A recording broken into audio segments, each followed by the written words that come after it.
Welcome to my YouTube channel students. देखिए, आज मैं आप लोगों को टेंस का पार्ट 4 लेकर आया हूँ, जिसमें बहुत ही महत्वपूर्ण टेंस जिसका नाम है प्रेजेंट परफेक्ट टेंस, है ना। नाम से ही आप जान सकते हैं कि कितना महत्वपूर्ण है। प्रेजेंट का मतलब होता है वर्तमान और परफेक्ट का मतलब होता है पूर्ण, अर्थात वर्तमान प्लस पूर्ण। तो क्या हो गया, इसका मतलब क्या हो गया, कार्य का वर्तमान में पूर्ण होना। कार्य का वर्तमान मतलब प्रेजेंट टाइम में कार्य का समाप्त होना, पूर्ण होना, है ना। कहने का मतलब क्या है, इसको अच्छे से समझिए, इसे पहचान देख लीजिए। जैसे कि पहले आपने जो दो टेंस किए थे, सिंपल प्रेजेंट और प्रेजेंट कॉन्टिन्यूअस में, सबका अपना पहचान था, अपना परिचय था।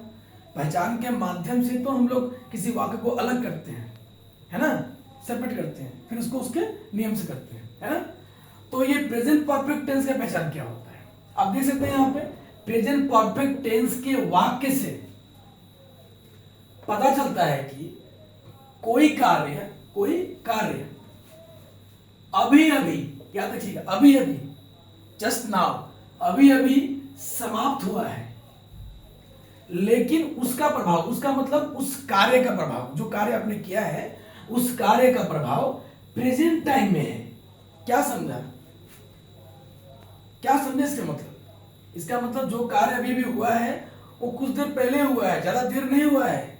तो अर्थात प्रेजेंट परफेक्ट टेंस का उपयोग हम लोग ऐसे वाक्य में करेंगे जहां से आपको लगे कि ये कार्य अभी अभी किया गया है, उस क्षेत्र में आपको प्रेजेंट टेंस का इस्तेमाल करना है, अर्थात प्रेजेंट परफेक्ट टेंस का इस्तेमाल करना है, ठीक है। लेकिन बहुत महत्वपूर्ण बात यह है कि उसका प्रभाव प्रेजेंट में होना चाहिए। अगर उसका प्रभाव प्रेजेंट में नहीं है तो फिर वो पास्ट में चला जाएगा। जैसे मान लीजिए मैं कहूं कि राम घर गया है, तो राम घर गया है, काम तो हो गया, जाने का काम हो गया, तो काम अभी अभी हो गया। राम घर गया, अभी अभी गया, तो उसका वर्तमान के साथ क्या संपर्क है, उसका प्रभाव कैसे अभी है? सिंपल सी बात है, राम घर गया यानी कि अभी भी वो घर में ही है। इस तरह से मैंने भात खाया है, काम क्या किया, मैंने खाने का काम किया। मैंने भात खाया है, भात का खाना हो चुका है, मैंने भात खा लिया है, लेकिन अभी भी मेरे पेट में भात है ही, अब वो भूख नहीं है, यानी उसका असर वर्तमान में है ना। आई बात समझ में? जैसे वे लोग स्कूल गए हैं, तो वे लोग स्कूल गए हैं, काम क्या हुआ, जाने का काम हुआ, कहाँ गया, स्कूल गया, अर्थात जाने का काम कंप्लीट है, वो अपने गंतव्य स्थल को पहुंच चुका है। लेकिन वर्तमान के साथ उसका संबंध कैसे है, वे लोग स्कूल गए हैं, अभी भी वो लोग स्कूल में ही हैं। तो इस तरह से आप देख सकते हैं कि वे सभी वाक्य जहां से आपको लगे कि कार्य अभी अभी हुआ है और उसका संबंध वर्तमान से बिल्कुल जुड़ा हुआ है, वो प्रेजेंट परफेक्ट टेंस में होगा, ठीक है। कार्य अभी कुछ देर पहले हुआ है, बस इतना याद रखिएगा। अब थोड़ा और इसमें हम लोग इसको और इजी कर दें। हालांकि ये जो मैं अभी बता रहा हूं इसका महत्व उतना नहीं है, बस आपको याद रखना है कि जो कार्य अभी अभी हुआ है उसे हम प्रेजेंट परफेक्ट कहेंगे, ठीक है। अब इसका महत्व जो मैं बताने वाला हूं, देखिए, इसके वाक्य के अंत में या है। जैसे राम स्कूल गया है, तो लास्ट में आ गया या है। वे लोग भात खाए हैं, ये देखिए, गए हैं, खाए हैं, धोए हैं, है ना, बोले हैं, सोए हैं, ये सब प्रेजेंट परफेक्ट। लिया है, चुके हैं, वे लोग घर जा चुके हैं, वे लोग बाजार जा चुके हैं, वे लोग भात खा चुके हैं। गया है, चुकी है, दिया है, आदि, ये सारे शब्द जो है सब प्रेजेंट परफेक्ट टेंस की ही पहचान है। उस वाक्य के अंत में ये सब आपको देखने को सामान्यतः मिलेगा, ठीक है। तो ये एक ट्रिक्स है, मतलब इस टेंस को पहचानने के लिए एक इजी तरीका है, लेकिन इस पर ज्यादा आप प्रभाव आप नहीं डाल सकते, ज्यादा इस पर मत पड़िएगा। इसका असल पहचान ये है कि इस टेंस से यही पता चलता है कि कोई कार्य अभी अभी हुआ है और उसका वर्तमान में प्रभाव है। क्लियर, यही इसका मुख्य महत्व है। इसी को समझ कर हम आगे बढ़ेंगे। आई बात समझ? फिर भी इसको समझ लीजिएगा, या है, लिया है, चुके हैं, चुका है, हाँ, याद रखिएगा, इसमें है का बड़ा महत्व है, ये है होना चाहिए, अगर मैं कहूंगा राम स्कूल गया, वे लोग भात खाए, केवल खाए बोला मैंने, है नहीं बोला, तो इस टेंस में नहीं आएगा। उसमें है का होना, है का मतलब ही तो प्रेजेंट टेंस, तो ये है होगा तो ये प्रेजेंट परफेक्ट टेंस में आएगा। आई बात समझ में? अगर ये है नहीं होगा तो वो फिर पास्ट टेंस में चला जाएगा। ठीक है, आई बात समझ में? चलिए अब देखिए, जैसे कि हम लोगों ने हर टेंस में लास्ट जो 2 टेंस किए थे उसमें आप लोगों ने एफर्मेटिव सेंटेंस देखा, नेगेटिव भी देख लिया और इंट्रोगेटिव भी देखा था, अर्थात 3 सेंटेंस का आपने विस्तार रूप से पढ़ाई की थी, है ना। अब यहां भी फिर वही काम करना है, कुछ नया नहीं है। देखिए, तो प्रेजेंट परफेक्ट टेंस का एफर्मेटिव रूल क्या होता है? सबसे पहले क्या है? सब्जेक्ट, जो पहले भी आपने इसके साथ अच्छी तरह से परिचय हो चुका है आपका। सब्जेक्ट के बाद हैव हैज, याद रखिएगा, ये जो हैव हैज है वो क्या है? हैव या हैज, ये क्या है? ये है आपका हेल्पिंग वर्ब, है ना। ठीक है, आपने देखा था ना, हर टेंस का उसका खुद का एक हेल्पिंग वर्ब है। तो प्रेजेंट परफेक्ट टेंस का हेल्पिंग वर्ब क्या है? हैव या हैज। आई बात समझ में? इसके पहले टेंस क्या था? प्रेजेंट कंटिन्यूअस, उसका हेल्पिंग वर्ब क्या था? हेल्पिंग वर्ब मतलब सहायक क्रिया क्या था उसका? प्रेजेंट कंटिन्यूअस था एम, इज, आर, इसका है हैव हैज। इससे पहले प्रेजेंट इंडेफिनिट था, यानी सिंपल प्रेजेंट, उसका सहायक क्रिया क्या था? डू या डज। यानी सब टेंस का अपना अपना सहायक क्रिया, वो किसी के लिए दूसरे के लिए नहीं है, ये केवल इसी टेंस के लिए। आप कहीं भी हैव हैज देखेंगे आपको समझना होगा वो प्रेजेंट परफेक्ट टेंस का ही वाक्य है। ओके, चलिए अब हैव और हैज 2 है, इसका इस्तेमाल कहाँ होता है? सिंपल सी बात है, आप देख सकते हैं, अगर सब्जेक्ट ही, सी, इट और नेम, इस चारों में से कोई हो, यानी कि थर्ड पर्सन सिंगुलर नंबर कोई होता है तो आप हैज का इस्तेमाल करेंगे। और अगर आई, वी, यू, दे, नेम्स, यहां पर नेम है, यहां पर नेम्स है, एक से अधिक, अर्थात प्लूरल नंबर और आई, इन सभी के साथ आपको हैव का इस्तेमाल होगा। समझ में आ गया आपको? ये तो कोई दिक्कत नहीं इसमें। आई बात समझ में? अब आई वर्ब 3 के बाद, देखिए वर्ब 3 मतलब वर्ब के हमने 3 फॉर्म मेनली जान रखा है, प्रेजेंट फॉर्म, पास्ट फॉर्म और पास्ट पार्टिसिपल फॉर्म, होता है ना, है ना। जैसे मान लीजिए गो, ये हो गया वर्ब 1, गो का वर्ब 2 क्या होता है? वेंट। वर्ब 3 क्या होता है? Gone. Go, went, gone, write, wrote, written, do, did, done, take, took, taken, come, came, come, इस तरह से बहुत सारे हैं, है ना। तो फिलहाल ये सब तो आपको पता ही है।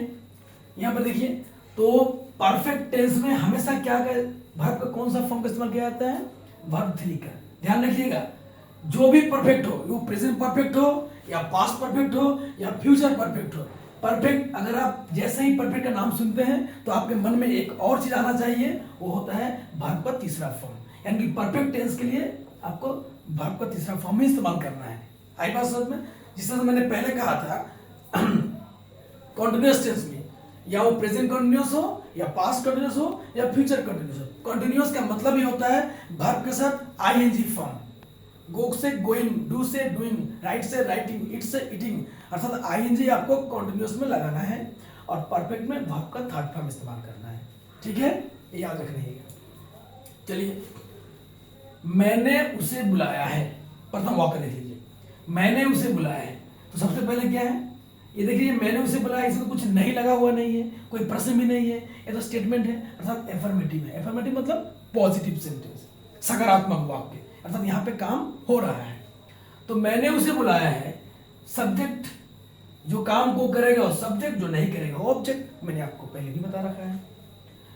तो मैंने उसे बुलाया है, आप देख सकते हैं, जब मैं सिंपल प्रेजेंट का प्रथम वीडियो बनाया था, अर्थात आप टेंस का पार्ट 2 देखिएगा, उसमें मैंने एक वीडियो में बहुत लंबा समय लिया था। क्यों?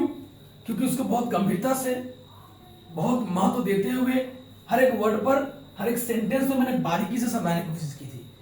कि मुझे लगता है कि एक टेंस अगर आप प्रथम समझ जाते हो स्टार्टिंग में, उसका कॉन्सेप्चुअल नॉलेज अगर आप ले लेते हैं, तो ये सब टेंस में आपको समय देने की जरूरत नहीं है, सब एक ही है। इसलिए देखिए, मेरा अब समय कम था जा रहा है, प्रथम में जो वीडियो मैंने एक बनाया था जिसमें मैंने 1-1.5 घंटा समय लिया, अब देखिए सेकेंड वाला वीडियो कुछ कम है। इसमें तो मैंने आपको पहले से, ताकि समय कम लगे इसलिए मैंने पहले से यहाँ पर लिख रखा है आपको। बस मैं तो बार बार कहता हूँ, मैं यहाँ पर आपको पढ़ाने नहीं आता हूँ, मैं केवल समझाने आता हूँ। ठीक है, ये बात एकदम डाल लीजिए सर में, है ना। क्या है, मैं यहाँ आप लोगों को पढ़ाने नहीं बल्कि समझाने आता हूँ। आई बात समझ में? तो समझिए अब।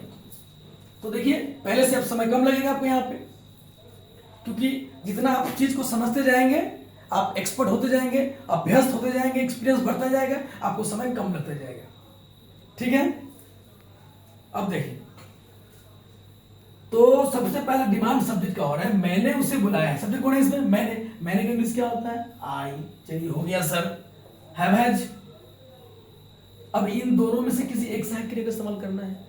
अब सब्जेक्ट आपको आई है, यहाँ पर देखिए आई मैंने क्या बोला है? हैव का इस्तेमाल, तो मैंने हैव का इस्तेमाल कर दिया, आई हैव। चलिए ये भी हो गया। वर्ब का थर्ड फॉर्म, यानी कि जो कार्य किया गया है उसका थर्ड फॉर्म। मैंने उसे बुलाया, क्या काम हुआ है? बुलाना। तो बुलाना का इंग्लिश क्या होता है? कॉल। कॉल का वर्ब 3 क्या होता है? Called, CALLED। I have called हो गया। अब देखिए ऑब्जेक्ट, ऑब्जेक्ट मतलब जिसने काम नहीं किया या जिस काम का प्रभाव जिस पे पड़े, कार्य करने का असर जिस पे पड़ता है वही तो ऑब्जेक्ट है। सिंपल सी भाषा में कैसे समझ लीजिए, जो काम करेगा वो सब्जेक्ट, जो नहीं करेगा वो ऑब्जेक्ट है। ओके, बात बाकी तब समझदार हो ही समझ लोगे। सो आई हैव कॉल्ड, ऑब्जेक्ट कौन है यहाँ पे? उसे। कोई है, लड़का भी हो सकता है, लड़की भी हो सकता है। अगर लड़का है तो हिम, लड़की है तो हर। तो आई हैव कॉल्ड, मैंने लड़का ही दे दिया, him. I have called him, मैंने उसे बुलाया है, ये ऑब्जेक्ट हो गया। समझ में आ गया? दूसरा देख लीजिए, वह अपने कपड़े धो चुकी है। चलिए सब्जेक्ट है वह, सी, लड़की के लिए सी आता है। हैव हैज, तो सी के साथ क्या लगता है? देखिए ये सी है, क्या लगता है? हैज। चलिए मैंने हैज का इस्तेमाल कर दिया, सी हैज। अब देखिए क्या है यहाँ पे? वर्ब का थर्ड फॉर्म क्या है? धोना। धोना का इंग्लिश क्या होता है? वॉश। वॉश का क्या होगा यहाँ पे? वर्ब का थर्ड फॉर्म वॉश्ड, है ना। She has washed, she has washed मतलब वह धो चुकी है। ऑब्जेक्ट कपड़े, किसके कपड़े? अपने, यानी अपने कपड़े। ये अपना शब्द किसके लिए आया है? कपड़ा के लिए, अर्थात ये दोनों मिलकर एक ऑब्जेक्ट है, अपने कपड़े। तो सी हैज वॉश्ड, क्योंकि लड़की है इसलिए हर का इस्तेमाल होगा। अगर ये लड़का होता, ही होता, तो यहाँ पे ही जाता, पता है आपको। She has washed her clothes, CLOTHES, clothes. She has washed her clothes. तो एफर्मेटिव समझ में आ गया आपको? यहां पर ज्यादा कुछ बोलने की जरूरत नहीं है, क्योंकि आपको सब्जेक्ट वर्ब आपको पता है पहले से। ठीक है, चलिए अब नेगेटिव में आइए फटाफट। नेगेटिव क्या है? नेगेटिव मतलब ना, यहां पर काम हो रहा तो यहां पर काम नहीं होगा। देखिए जैसे मैंने यहां पर लिखा था कि मैंने उसे बुलाया है, मैंने उसे बुलाया मतलब काम को किया है। इसका नेगेटिव क्या होगा? मैंने उसे नहीं बुलाया है। मैंने एक ही वाक्य को यहां पर नेगेटिव में उतारा ताकि आपको समझने में सुविधा हो। तो मैंने उसे नहीं बुलाया है, कुछ नहीं करना, केवल नोट का इस्तेमाल करना है। आपको पता है कि नेगेटिव में नोट का इस्तेमाल होता है, लेकिन कहां होता है? हर टेंस में नेगेटिव सेंटेंस के लिए नोट का प्रयोग किया जाता है, और नोट का जगह, उसका स्थान जो होता है, पोजीशन जो होता है, हमेशा हेल्पिंग वर्ब के बाद में होता है। ठीक, हेल्पिंग वर्ब के बाद में, अर्थात हेल्पिंग वर्ब क्या है? हैव है, इसके बाद में नोट। यहां पर लिख रखा है रूल, देखिए सब्जेक्ट हैव हैज, ए देखिए नोट लिखा है मैंने, क्योंकि नेगेटिव है नोट। अब भाव का तीसरा फॉर्म ऑब्जेक्ट होना ही है। तो मैंने, सब्जेक्ट क्या है? I have. आपने एफर्मेटिव सेंटेंस में सीख चुके हैं कि हैव का इस्तेमाल कहां होता है, हैज का इस्तेमाल कहां होता है, यही चीज यहां करना है। सो आई हैव, नेगेटिव के लिए नोट लगेगा। आई हैव नॉट, वर्ब 3 क्या होगा? बुलाना। आई हैव नॉट कॉल्ड, उसे, लड़का है तो हिम, लड़की है तो her. I have not called him. आई समझ में बात? दूसरा, राम ने मुझे गाली नहीं दी है। सिंपल सी बात है। नहीं का मतलब नेगेटिव, बस ये रूल है। सब्जेक्ट राम, और देखिए यहां पर राम तो नाम है, देखिए यहां पे नाम, नेम, ये है नेम्स। जब एक नाम होगा तो हैज, एक से अधिक होगा तो हैव। नाम तो एक है इसलिए हैज का इस्तेमाल होगा। राम हैज नेगेटिव है इसलिए नॉट का इस्तेमाल होगा। राम हैज नॉट, वर्ब 3 क्या होगा? गाली देना। गाली देने का मीन्स क्या होता है? अब्यूज्ड। वर्ब 3 इसका अब्यूज्ड होगा, है ना? ABUSED, abused. Okay, Ram has not abused मुझे, मतलब मी। राम हैज नॉट अब्यूज्ड मी। ठीक है, तो आप आशा करते हैं आपको स्टेज समझ में आ गया होगा। ठीक है, मैंने 2 ही सेंटेंस प्रैक्टिस, मैं इसको प्रैक्टिस बहुत सारा करवाऊंगा। जब टेंस खत्म हो जाएगा, मैं इसके टेंस के ठीक बाद में 1 या 2 वीडियो और बनाऊंगा जिसमें मैं 12 टेंस मिलाकर इसका जो ट्रांसलेशन होता है, हिंदी सेंटेंस को किस इंग्लिश में ट्रांसलेट करेंगे, इंग्लिश को हिंदी करना, इसके लिए मैं 2 वीडियो और बनाऊंगा। तब जाके आपको टेंस के ऊपर एक मजबूती से पकड़ आ जाएगी। आप उस पर एक मॉडरेट कमांड जो होता है आप उस पर कर सकते हैं। ठीक है, क्योंकि रूल आप समझ रहे हैं, स्ट्रक्चर समझ रहे हैं, लेकिन इसको अगर उपयोग नहीं कर पाए अपने दैनिक जीवन में, एक साधारण वाक्य अगर नहीं बना पाते, फिर सीखा कहाँ आपने? इसके लिए आपको इसको समझने के बाद आप दिन भर जो बोल रहे हो, जो हिंदी में कह रहे हो, कर रहे हो, उसको आप इंग्लिश में ट्रांसलेट कर पाते हो कि नहीं, ये आपको परफेक्शन को बतलाएगा। ठीक है, तो ये खत्म होते ही मैं 1-2 वीडियोस पर डालूंगा। इसके बाद मैं शुरू करूंगा वॉइस चेंज। फिर उसके बाद में सुनिए, एफर्मेटिव और नेगेटिव हो चुका है, ध्यान दीजिए। अब आते हैं इंट्रोगेटिव पर। कितना सिंपल है देखिए। आपने इंट्रोगेटिव पार्ट 1 में सिंपल प्रेजेंट में भी और प्रेजेंट कॉन्टिन्यूअस से समझ गया है। वहां पर मैंने एकदम तोड़ कर समझाया है, इसलिए मेरा वीडियो लंबा हुआ है।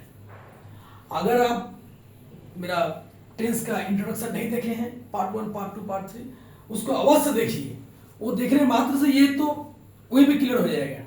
बस केवल सहायक क्रिया जानना रहेगा आपको, और कुछ नहीं। हर टेंस में उस टेंस का सहायक क्रिया और वर्ब के फॉर्म को जानना है, और कुछ नहीं। आपको समझ सभी आएगा। एक ही स्ट्रक्चर है। नेगेटिव में नोट बैठेगा सहायक क्रिया के बाद। अब इंट्रोगेटिव देखिए। इंट्रोगेटिव मैंने 2 प्रकार से आपको समझाया था। इंट्रोगेटिव मैंने 2 प्रकार से आपको समझाया था कि अगर वाक्य क्या से शुरू होता है तो उसका उत्तर हमेशा यस या नो में होगा। क्या होगा उसका उत्तर? हमेशा इसका उत्तर जो होगा सो हमेशा यस या नो में होगा। ठीक है ना? तो यस या नो से जिसका उत्तर होगा वो सेंटेंस हमेशा क्या से ही शुरू होगा, और उस क्या के लिए हमको वाक्य लिखने की जरूरत नहीं होती है। तो मैंने क्या कहा था कि जब भी कोई सेंटेंस क्या से शुरू होता है तो अगर क्या के लिए मैं वाक्य नहीं लिखूं तो फिर क्या का काम कौन करेगा? उस सेंटेंस, उस टेंस का सहायक क्रिया। बस केवल पोजीशन चेंज करने की जरूरत है। यहां पे देखिए आप जब एफर्मेटिव किया था आपने तो आपका ये जो सहायक क्रिया था हैव हैज, वो सब्जेक्ट के तुरंत बाद में आया था। नेगेटिव में देखिए सब्जेक्ट के तुरंत बाद में आया है, अर्थात एफर्मेटिव और नेगेटिव से हेल्पिंग वर्ब जो है सो सब्जेक्ट के बाद में आता है। लेकिन जब भी आप इंट्रोगेटिव करेंगे आपका हेल्पिंग वर्ब हमेशा सब्जेक्ट के पहले आएगा। ये भूलिए मत। इंट्रोगेटिव सेंटेंस या उत्तर यस या नो में हो या नहीं हो, जब भी आप इंट्रोगेटिव बनाने की कोशिश करेंगे आपको उस टेंस का हेल्पिंग वर्ब, जिसे हम लोग ऑक्सिलरी वर्ब भी कहते हैं, हिंदी में सहायक क्रिया कहते हैं, उसे हमें हमेशा सब्जेक्ट के पहले लिखना है, तो ही वो इंट्रोगेटिव बनेगा, अदरवाइज बोलेगा। क्लियर? तो देखिए रूल में सब्जेक्ट हैव जो है सब्जेक्ट के पहले आ गया। बस कुछ नहीं करना है, केवल मैंने इस एफर्मेटिव को तो बदल दिया। सब्जेक्ट हेल्पिंग वर्ब की जगह पे आ गया, हैव हो जाता है। ये देखिए हैव हैज सब्जेक्ट वर्ब का थर्ड फॉर्म ऑब्जेक्ट। सिंपल सी बात। ये रूल कहां पे लगेगा? जब देखिएगा आपका वाक्य जो है सो क्या शब्द से आ रहा है, क्या से। जैसे मान लीजिए क्या मैंने उसे बुलाया है, ये देखिए क्या आया यहाँ पे, क्या मैंने उसे बुलाया है, ये क्या से लगा है। लेकिन ये क्या अगर सब्जेक्ट के बाद में आ जाए फिर वहां पर ये रूल नहीं लगे। आप यहाँ देख सकते हैं, देखिए यहाँ पे मैंने क्या किया है, मैंने क्या किया है, ये क्या देखिए यहाँ पर क्या क्या पोजीशन देखिए और यहाँ पर क्या क्या पोजीशन देखिए। यहाँ पर जो क्या शब्द आया है वो सब्जेक्ट के पहले आया है और यहाँ पर जो क्या आया है वो सब्जेक्ट के बाद में है। बस इतना ही अंतर है, आप केवल अंतर को समझिए। ओके, तो जब भी सब्जेक्ट के पहले क्या है उस क्या के लिए व्हाट लिखने की जरूरत नहीं है, आपको केवल सहायक क्रिया सब्जेक्ट के पहले लिख देना है। ओके, लेकिन जब सब्जेक्ट के बाद में क्या आता है उसके लिए तो भैया आपको WH मतलब व्हाट लिखना ही पड़ेगा। अगर व्हाट कहीं भी नहीं लिखे तो व्हाट फिर बना क्यों था? ठीक है, आई थिंक समझ में आ रहा है आपको। देखिए इसको बना लीजिए पहले। क्या मैंने उसे बुलाया है? अगर बुलाया तो क्या बोलेंगे? यस। और नहीं बुलाया तो क्या बोलोगे? नो, है ना? यानी कि उसका उत्तर हमेशा यस या नो में होगा। जब भी क्या से प्रश्न तो यस नो में होगा। चलिए, तो सबसे पहले हैव हैज देना है। ये हैव हैज किसको देखकर बैठेगा? सहायक क्रिया हमेशा सब्जेक्ट को देखकर, चाहे कोई भी टेंस हो। सब्जेक्ट कहां पे है? यहाँ पे। मैंने अर्थात मैं अर्थात आई के लिए क्या बैठता है? आपको मैंने पहले ही चिन्ह दिखा रखा है। आई जब होगा तो आपको हैव का इस्तेमाल करना है, यानी कि यहाँ पे होगा हैव। हो गया। अब सब्जेक्ट शब्द मैंने पहले देख रखा है, आई। हैव आई भाव का थर्ड फॉर्म बुलाया, यानी कि कॉल्ड। हैव आई कॉल्ड किसे? उसे। हैव आई कॉल्ड हिम, क्योंकि ये इंट्रोगेटिव सेंटेंस है।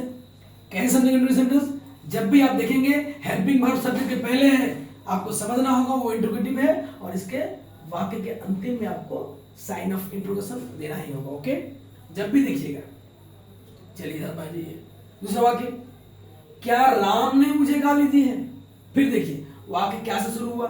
जब भी वाक्य क्या से शुरू होगा आपको कुछ माथामारी नहीं करना है, आपको डायरेक्टली वाक्य को सहायक क्रिया से शुरू करना है। तो क्या है, क्या का इंग्लिश वर्ड लिखना नहीं है, क्योंकि इसका उत्तर यस या नो में आ रहा है, क्योंकि वाक्य क्या से शुरू हो रहा है। तो फिर क्या का काम कौन करेगा? Helping verb. हेल्पिंग वर्ब शब्द को देख कैसे? राम तो नाम है, यहाँ पे देख लीजिए ये एक नाम के साथ हैज लगता है, तो तुरंत मैं यहाँ पर हैज का इस्तेमाल कर दिया। सब्जेक्ट क्या है? Ram. Has Ram. Verb 3 called. Has Ram called, क्या मैंने उसे, यानी कि यहाँ पे है ना, क्या राम ने मुझे गाली दी है? अच्छा, गाली दी है, ये वाक्य दूसरा है। ठीक है, यहाँ पे देखिए आप, क्या राम ने मुझे गाली दी है? तो हैज राम वर्ब यहाँ पे है गाली देना, तो एब्यूज्ड। हैज राम एब्यूज्ड, किसे गाली दिया है? मुझे मतलब मी। अब क्योंकि ये इंट्रोगेटिव है तो आपको सबको देना ही होगा। Has Ram abused me. Okay, समझ में आ गया बात? चलिए, यहाँ पर क्या से शुरू हुआ था, इसलिए क्या का काम व्हाट को नहीं करना पड़ा, सहायक क्रिया ही इसको निपटा लिया। अब आते हैं पहचान नंबर 2, दूसरा रूल देखिए। अब ये क्या है? WH family. यहां पर आपका उत्तर यस या नो में नहीं होगा, अर्थात यस में भी नहीं होगा और नो में भी नहीं होगा। यस और नो दोनों किसी में नहीं होगा, इन दोनों में नहीं होगा। जब भी आपका कोई प्रश्न करे कोई आपसे, उसका उत्तर अगर यस या नो में नहीं होता है, आपको समझना होगा कि उस सेंटेंस का शुरुआत हमेशा WH वर्ड से ही किया जाए। ओके, देखिए, तो मैंने क्या किया है, यहां पर क्या से शब्द हो रहा है, क्या सब्जेक्ट के बाद में, इसका उत्तर कभी भी यस या नो में नहीं होगा। जब भी क्या पहले आएगा तो उसका उत्तर जो है सो यस या नो में होता है। तो मैंने क्या किया, तो यहां पर WH वर्ड क्या है, तो रूल देख लीजिए, पहले क्या देना है? WH वर्ड, है ना। मैंने क्या किया, यहां पर कभी उत्तर आपको यस या नो हो ही नहीं सकता। तो इस क्षेत्र में आपको क्या क्या इंग्लिश लिखना होगा? क्या लिखना है? व्हाट। यहां पर मैंने क्या के लिए व्हाट नहीं लिखा था, क्योंकि यहां पर उत्तर उसका यस या नो में आ रहा था, और क्या सब्जेक्ट के पहले था। यहां पर क्या सब्जेक्ट के बाद में है और इसका उत्तर यस या नो में कतई नहीं होगा। ठीक है, तो व्हाट मैंने लिख दिया। अब हैव हैज देना है, सहायक क्रिया। सब्जेक्ट क्या है यहाँ पे? मैंने, यानी आई, तो आई का हैव लगता है। What have I. अब क्या देना है? किया है। किया मतलब काम, कुछ करना, इसका डू का verb two, did, do did, done, अर्थात तीसरा होगा डन। क्वेश्चन मार्क देना होगा। अच्छा, मैंने क्या किया? व्हाट हैव आई डन, यहाँ पर ऑब्जेक्ट है नहीं। WH family, helping verb, subject and verb. Object नहीं है तो नहीं है, तो नहीं है ना। चलिए लास्ट में इंट्रोडक्शन। अब देखिए मोहन कहाँ गया है, बनाइए इसको। मोहन कहाँ गया है। अब क्या को छोड़कर बाद बाकी जितने भी WH फैमिली है उसका उत्तर कभी yes या no में नहीं होता। आपको उसका इंग्लिश लिखना ही होगा। केवल कंफ्यूजन कहाँ पे आएगा, क्या के लिए, कि जब भी क्या सब्जेक्ट के पहले आएगा वहां पे आपको हेल्पिंग वर्ब इस्तेमाल करना है सब्जेक्ट के पहले, और जब क्या सब्जेक्ट के बाद में आएगा वहां पर आपको व्हाट लिखना है। बस क्या के लिए है ये, और कुछ के लिए नहीं। और क्या को छोड़कर क्यों, कहाँ, कैसे, कब, कितना, किसने, किसको, इस सब का इंग्लिश आपको लिखना ही पड़ेगा, इसमें सोचने की जरूरत नहीं है। तो यहाँ पर देखिए मोहन कहाँ गया, तो यहाँ पर किस शब्द से प्रश्न हो रहा है, जिस शब्द से प्रश्न होगा उसी को हम लोग WH व्हाट कहते हैं। तो मोहन कहाँ गया, कहाँ से प्रश्न हो रहा है, कहाँ का इंग्लिश क्या होता है, वेयर होता है ना। वेयर के बाद WH खत्म हो गया। अब सहायक क्रिया हैवेस देना है, किसको देखकर, सब्जेक्ट को देखकर। सब्जेक्ट क्या, मोहन, मोहन तो नाम है, एक नाम के साथ क्या लगता है, हैज, तो मैंने यहाँ पे हैज का इस्तेमाल कर दिया। वेयरएज सब्जेक्ट क्या है, मोहन, वेयरएज मोहन गया, भाग देना, whereas Mohan gun, question mark, ठीक है, वेयरएज मोहन गन। आई बात समझ में, यहाँ ऑब्जेक्ट नहीं है, मैंने नहीं दिया। तो क्योंकि इससे पहले आपने टेंस किया 1 2 सिंपल प्रेजेंट, प्रेजेंट कंटिन्यूअस, इसलिए इस टेंस को आपने बहुत सहजता से समझ लिया, ठीक है। ज्यादा कुछ है नहीं इसमें, सब में एक चीज आपने कॉमन देखा, सब्जेक्ट, वर्ब एंड ऑब्जेक्ट। इसको आप समझिए अच्छी तरह से। मैं एक बात फिर कह दूं, अच्छी तरह से इंग्लिश लिखना और अगर बोलना हो या इंग्लिश सुनकर समझना भी हो अच्छी तरह से, समझना भी एक कला है ना। तो लिखने के लिए, पढ़ने के लिए, समझने के लिए, बोलने के लिए आपको टेंस का आना अत्यंत आवश्यक है, ठीक है। ये ग्रामर का मोस्ट इंपॉर्टेंट पार्ट है, इसके बिना आप आगे बढ़ ही नहीं सकते हो, आपकी सेंटेंस का मतलब ही नहीं निकाल सकते हो। आपको वर्ड मीनिंग पता है, सब चीज का अर्थ पता है, हर एक का वर्ड आपको हिंदी में पता है, लेकिन उसको आप समय के अनुसार जोड़ नहीं सकते हो, क्योंकि टाइम ही, टेंस ही आपको बताएगा टाइम के बारे में कि वो कार्य हो चुका है या होगा, वो जिंदा है या मर चुका है। इसलिए टेंस का जानना बहुत ही जरूरी है, ठीक है। तो ये मेरा तीसरा पार्ट भी खत्म होता था, तीसरा टेंस खत्म होता है। अगले पार्ट में मैं प्रेजेंट परफेक्ट कंटिन्यूअस बताऊंगा, जो बहुत ही इंपॉर्टेंट है, ठीक है। हर टेंस ही अपने अपने फील्ड में उतना ही इंपॉर्टेंट जितना हर एक, ठीक है। Thank you for watching my video, और समझिए, अच्छा लगे आपको तो मेरा और एनर्जी बढ़ाने के लिए लाइक कीजिए, सब्सक्राइब कीजिए, ठीक है। मैं आगे फिर नया वीडियो लेकर आऊंगा, जरूर आऊंगा। Thank you.